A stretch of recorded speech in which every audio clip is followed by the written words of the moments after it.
atacando los conglomerados. Pero en una palabra, me parece, quiero destacar el gran apoyo de la ciudadanía, de la sociedad civil en general y todo el apoyo intersectorial que hemos recibido, por lo menos de manera introductoria. Bueno, doctor, se habla de 37 casos confirmados. Muchos especialistas, algunos disienten, de que sería solamente la punta del iceberg y que solamente sería el 10% del total de gente contagiada a nivel país. ¿Es así? Sí, es muy probable, Carlos, que ese sea un cálculo acertado. Es así, como decía, el registro de estos casos en casi todos los países del mundo, incluso países desarrollados, tienen más o menos esa proyección. Para darles una idea, esta semana salió un artículo en una revista prestigiosa en Londres, o que evalúa Londres, y ellos tienen una estimación de que también tienen un registro de aproximadamente el 10%. En el otro extremo tenemos países como Corea, en donde se cree que los números que plantean ellos están entre el 70 y el 100%. Bueno, y nuestro país probablemente esté alrededor del 10%, ¿verdad? Y nosotros actuamos en torno a esos números con ese conocimiento. También las medidas que tomamos son basadas en ello, ¿verdad? Siguiendo con lo que planteaba Menchi, ministro, ¿se puede hablar en un tiempo determinado de un pico al cual vamos a llegar para luego comenzar a disminuir? ¿Y ese pico cuándo estaría? Sí, es muy difícil de calcular, Carlos, porque existen varios elementos, entre ellos elementos epidemiológicos que te permiten más o menos definir la tasa de ataque, cómo está progresando, qué zonas, también la franja, o mejor, cómo está compuesta de algún modo la parte de los distintos grupos de edad. En nuestro país hay mucha gente joven, como saben.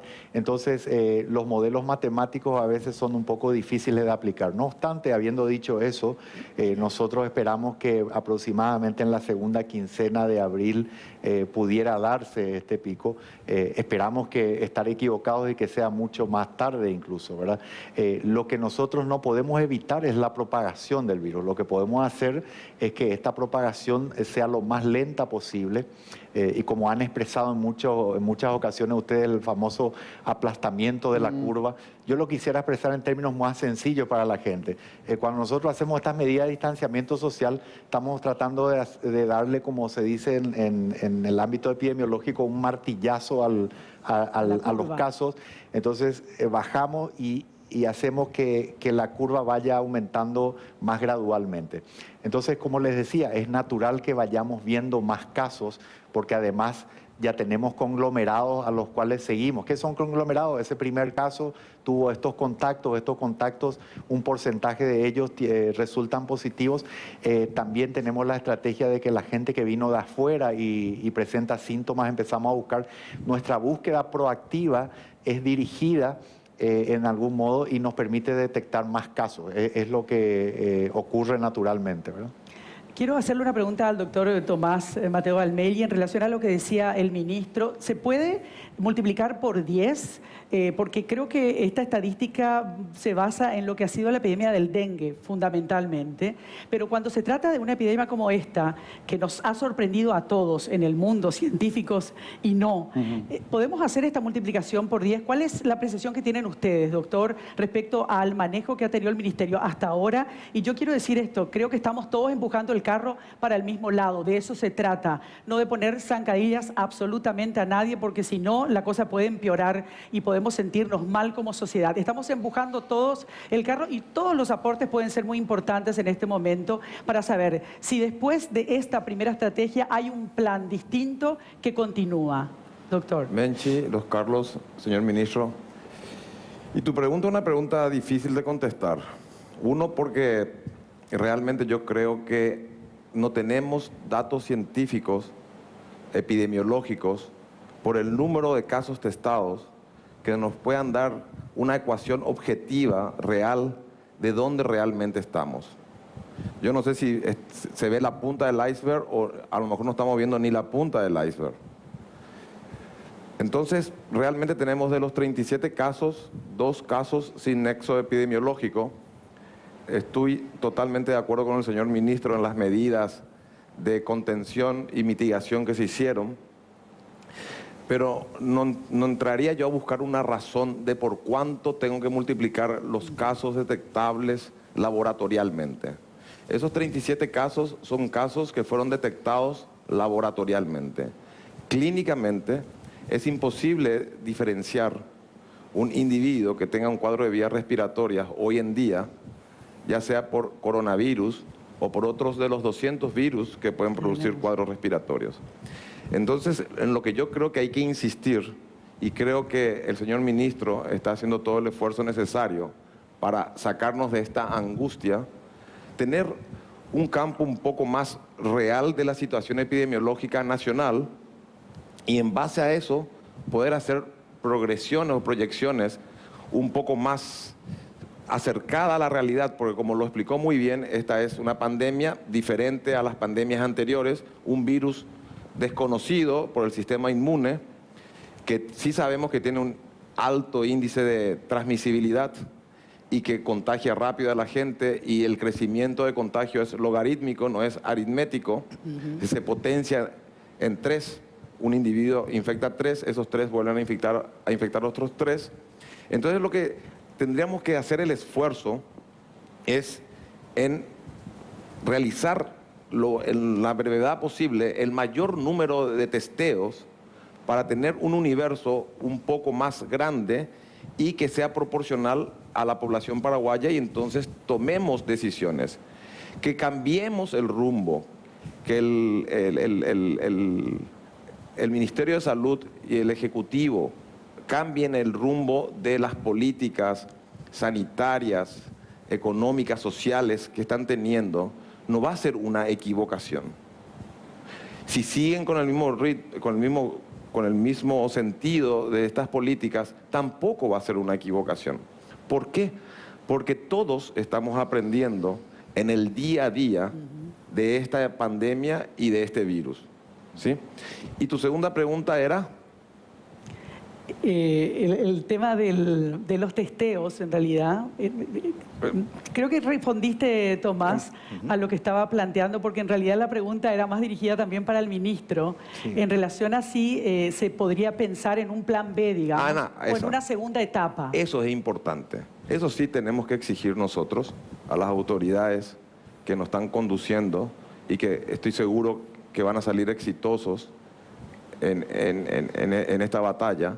Nosotros tenemos que tener un plan estratégico que tiene que partir del 29 de marzo al primer día del inicio de la Semana Santa, y luego poner estrategias de vigilancia y de restricciones y de aislamiento en esa Semana Santa para que no nos pase lo que pasó en la Italia del Norte, que migró el virus contagiando a la Italia del a Sur. la Italia del Sur, por un lado. Por otro lado, tenemos que tener ya un plan, ya ahora, a partir del 12 de abril. ¿Qué va a pasar a partir del 12 de abril? ¿Seguiremos con la interdicción horizontal de aislamiento general o habrá algún cambio de estrategia ya en bases a tener más hechos reales detectados por laboratorio, y haremos una interdicción vertical donde estará más dirigido a estrategias de salud pública, de aislamiento a los grupos de riesgo, a los individuos de tercera y cuarta edad, y entonces de esa manera vamos a buscar probablemente un equilibrio entre la salud del pueblo, entre la condición económica y social. Perdón que le interrumpa, compañeros, porque creo que lo que está planteando el doctor merece una respuesta de parte del ministro, para que no quede en el aire esto y que tengamos la certeza de hacia dónde vamos. Bueno, sí, Menchi, está muy bien desplegada, digamos, el abanico, está desplegado el abanico de posibilidades, ¿verdad? Sin duda, yo creo que nosotros, al menos en los próximos meses, debemos acostumbrarnos a incorporar todas las medidas que ya hemos tomado en términos de evitar la aglomeración, incluso restableciendo en parte, en mayor o menor medida, la normalidad de la actividad económica y de todas las actividades ciudadanas.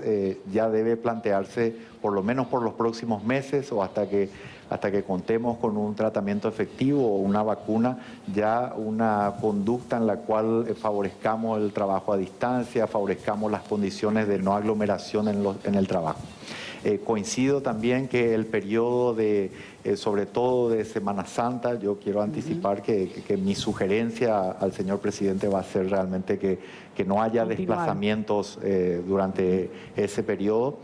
En el mediano plazo, el mejor escenario para mí es que se puedan restablecer parcialmente las actividades económicas, ¿verdad? Creo que tenemos que aprender a que va a haber realmente un nuevo orden a partir de la epidemia. Y coincido también, creo que el doctor Mateo ha tocado en una tecla muy importante. Debemos enfatizar muchísimo el cuidado de los pacientes o de las personas más vulnerables, en ese grupo particularmente las personas mayores y con enfermedades crónicas.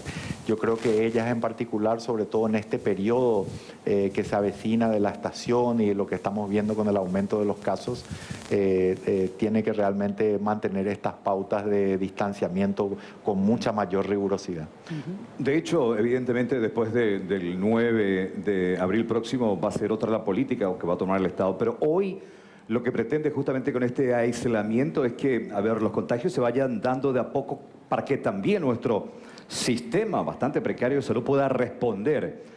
Pero para tratar de tener una idea realmente de dónde estamos parados, necesitamos saber también cuánta gente está contagiada. Y yo creo que el nivel de testeo evidentemente tiene que aumentar a 1000 por día, que es el proyecto. Y también está la otra posibilidad que se planteó hoy y Salud Pública se le va a aclarar, el tema del testeo rápido. Sí. ¿Existe la posibilidad que el gobierno a través de Salud Pública pueda contar con esos, o que se habilite al sector privado para también poder adquirir y que pueda ser una cuestión masiva, doctor? Sí, gracias, Carlos, por la pregunta. Realmente muy importante aclararlo, ¿verdad?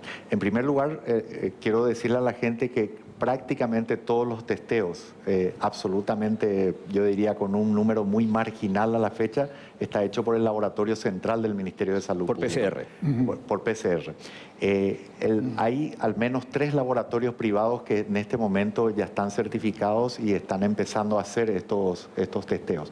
Nosotros hemos trabajado en esta semana con el Instituto de Investigación en Ciencias de la Salud, que también está desde nuestro punto de vista listo para operar. Hemos colaborado con ellos incluso en lo que tiene que ver con ciertos insumos, con la provisión de algunos reactivos para hacer su calibraje.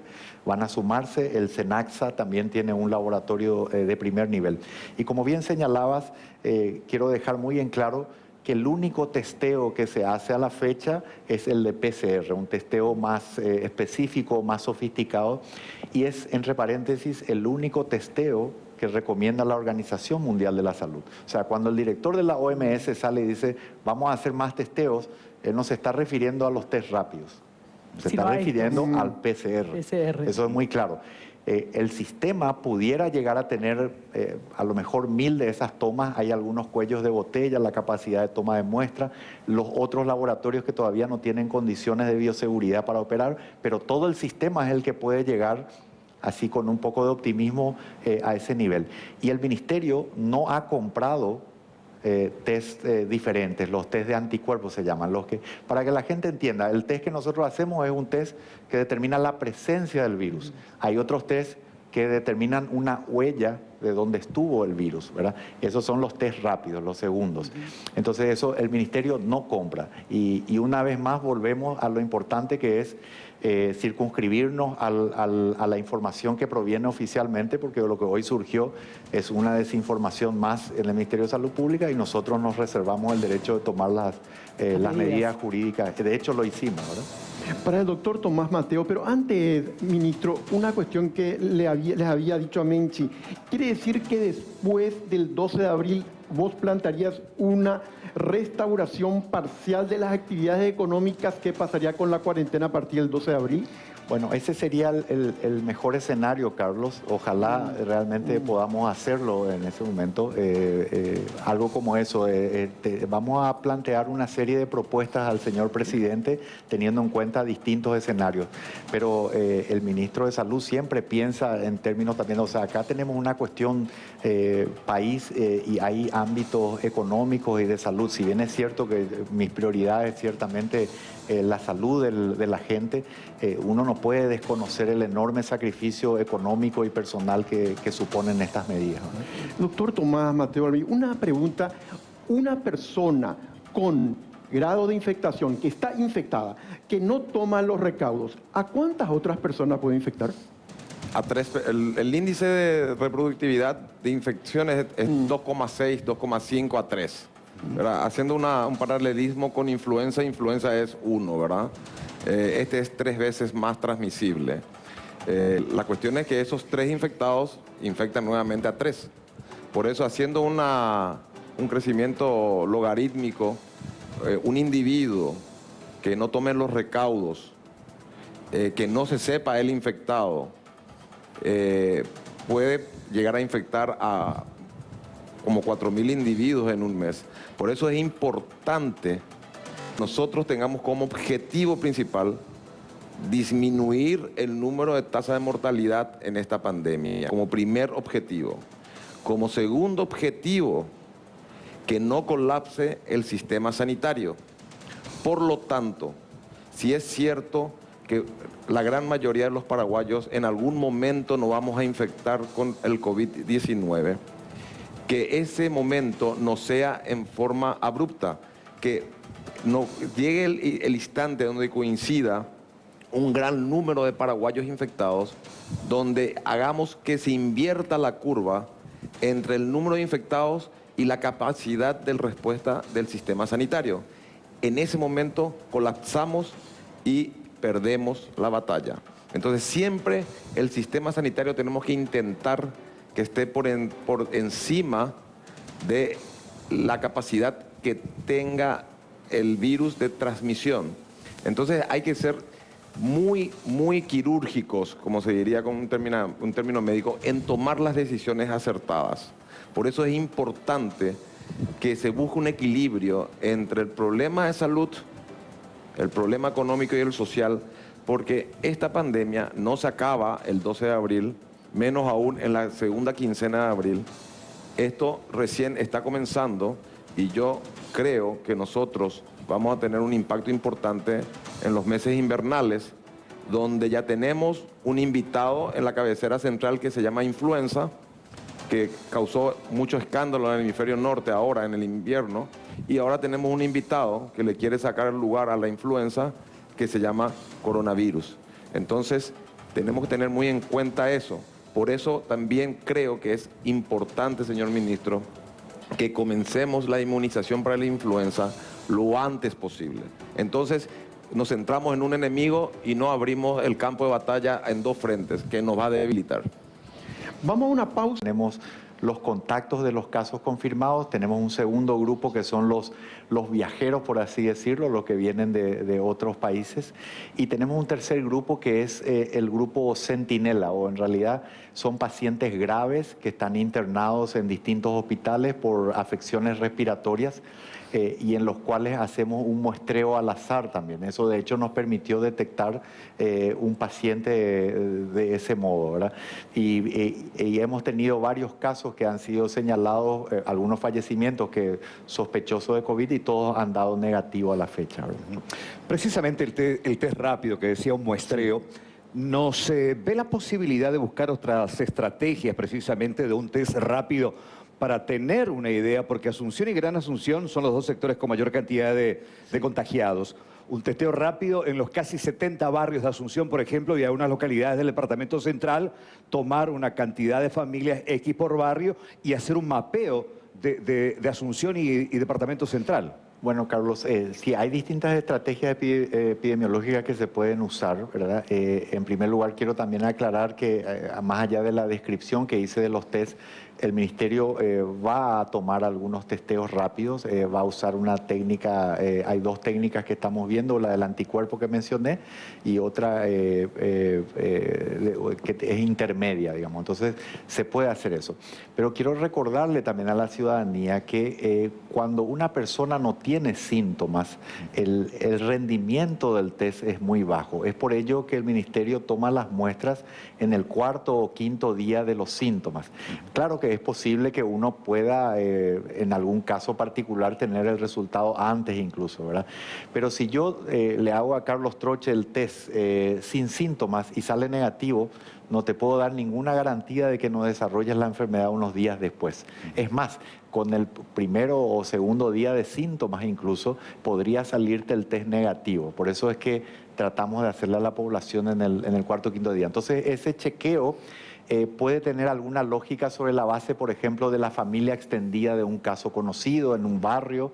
Hay algunas estrategias, una manzana, podemos hacer un chequeo de gente joven que a lo mejor no sintió muchos síntomas, pero estuvo cerca de un caso confirmado hace 3 o 4 semanas, entonces sabemos que sí estuvo afectado, por ejemplo, aunque no se haya dado cuenta prácticamente, ¿verdad?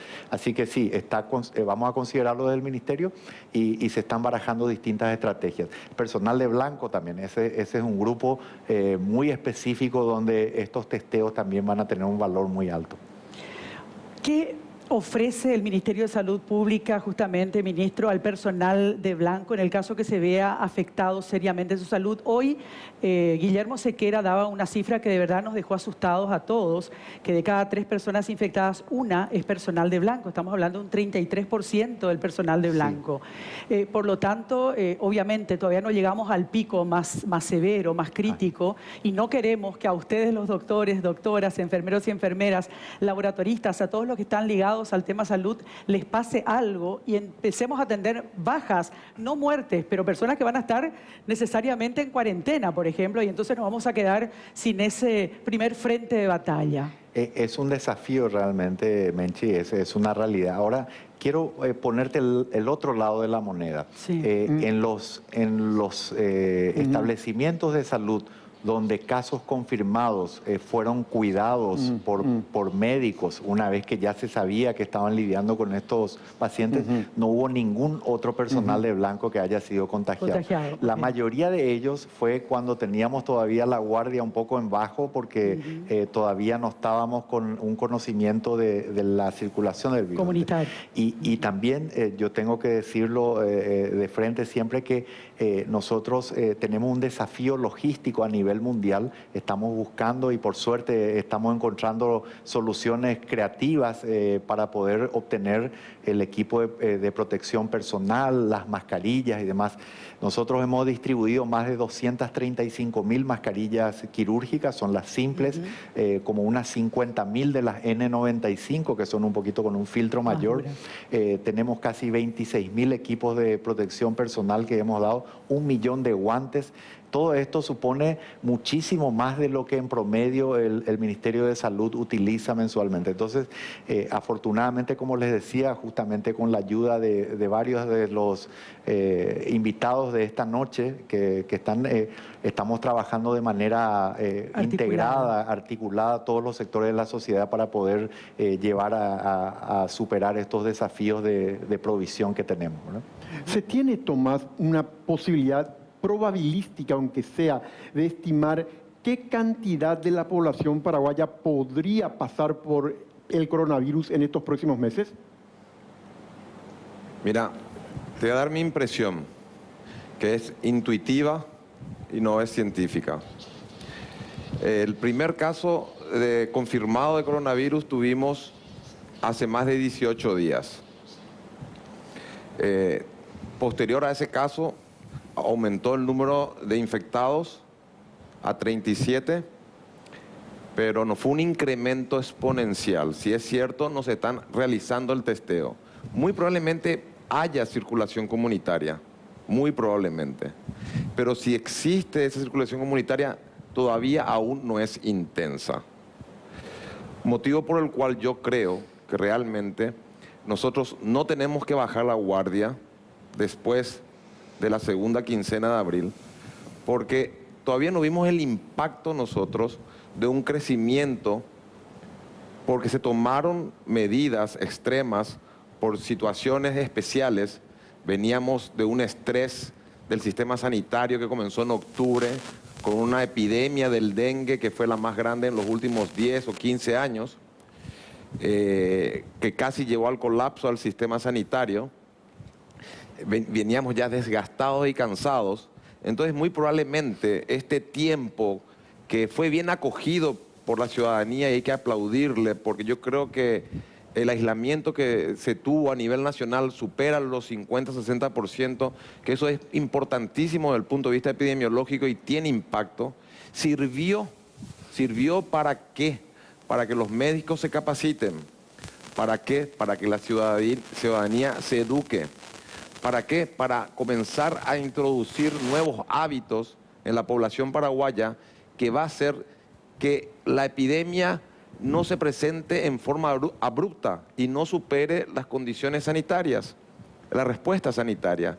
Y sirvió para que las instituciones sanitarias se fortalezcan con mayor insumos, equipo de protección, tapaboca, guante, camas, terapias intensivas, respiradores. Es decir, que este periodo que nosotros, los paraguayos, los acogimos con mucho respeto, es un periodo de fortalecimiento de las instituciones, de la capacitación del personal médico, que tiene que contar con todo el equipo de bioseguridad, porque si nosotros tenemos muy pocos terapistas, y esto podemos tener 1 millón de camas y 10.000 hospitales o 190.900 hospitales como allá en Alemania, pero los hospitales y los respiradores y las camas sin médicos, el enfermo no se puede curar.